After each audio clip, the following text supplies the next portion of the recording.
श्री स्वामी समर्थ. जय जय स्वामी समर्थ. अवधूत चिंतन श्री गुरुदेव दत्त. तर भक्तजन हो, आपण सर्वजण स्वामींचे सेवेकरी आहोत. आपल्या सर्वांना स्वामींचे नेहमी अनुभव येतात. आपल्याला स्वामी नेहमी प्रचिती देतात की स्वामी आहेत. स्वामी आपल्याला दिसत नाही तरीही स्वामी आहेत.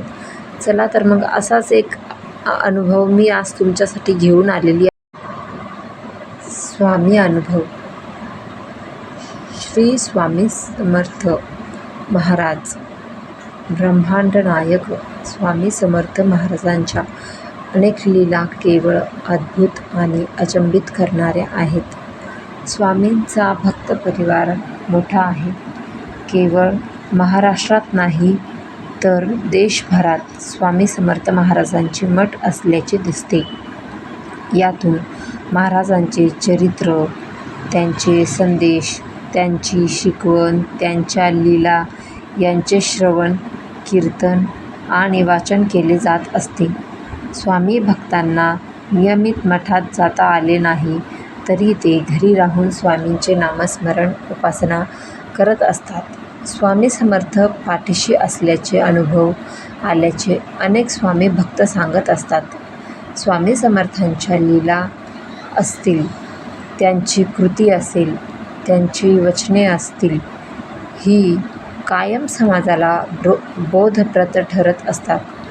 त्यातून काही ना काही शिकवण, संदेश समाजाला मिळत असते. एके दिवस मदोन्मत्त झालेला गजराजाला स्वामींनी शांत केल्याचे सांगितले जाते. नेमके काय घडले जाणून घेऊया.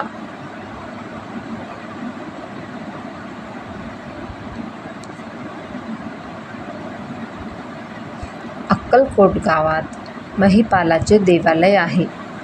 तेथेच मालोजी राजांच्या गव्हार नामक हत्तीला बांधण्याची जागा होती. त्या जागेवर आता शाळा आहे.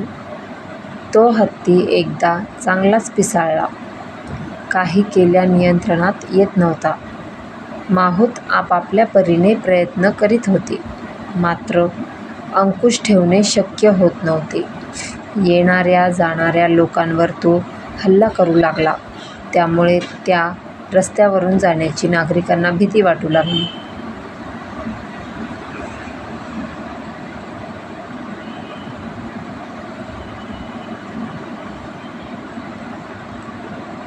एके दिवस राजांनी त्याला चारही पायात साखळदंड बांधून जखडून ठेवले, तरी तो सोंडेने नागरिकांवर दगड भिरकावीत असे. अखेर वैतागून मालोजीराजे स्वामी समर्थ महाराजांच्या दर्शनास आले. राजे महाराजांना म्हणाले की आमचा हत्ती सध्या फारच माजला आहे. नागरिकांना त्याची खूप भीती वाटू लागली आहे. काही केले तरी त्यावर अंकुश ठेवता येत नाही. अनेक प्रयत्न करून थकलोत. त्याला देहांताची शिक्षा करावी का, असा सवाल राजांनी स्वामींना केला.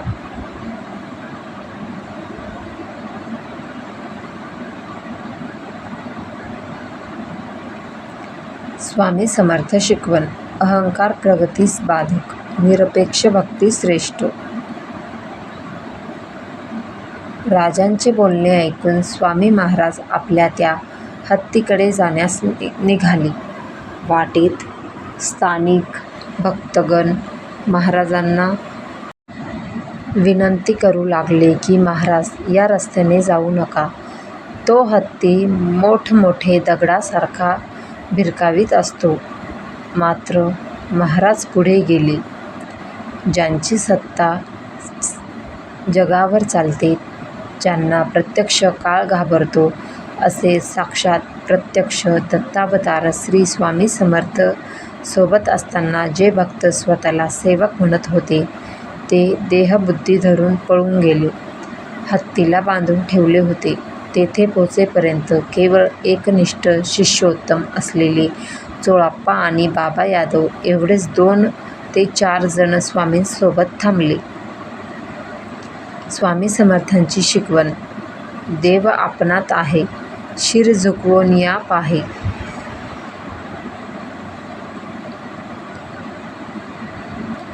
महाराज कमरेवर हात ठेवून हत्तीसमोर उभे राहिले आणि रागाने त्याला म्हणाले की, "अरे मूर्खा, माजलास काय? चढेल तो पडेल. बाष्कळपणाचा अभिमान सोडून दे." अशी स्वामींची आज्ञा ऐकताच तो पिसाळलेला हत्ती शांत झाला. आपल्या पुढच्या पायाचे गुडघे टेकून गंडस्थळ स्वामींच्या चरणी ठेवले. त्याच्या डोळ्यातून एकसारखे अश्रू वाहू लागले. स्वामींच्या दर्शनाने एवढा मदोन्मत्त हत्ती गरीब होऊन स्वामींसमोर नतमस्तक झाला.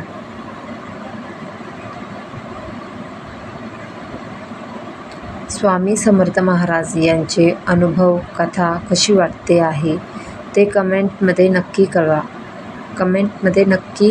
कमेंट नक्की करा आणि सांगा कशी आहे स्टोरी. श्री स्वामी समर्थ. जय जय स्वामी समर्थ.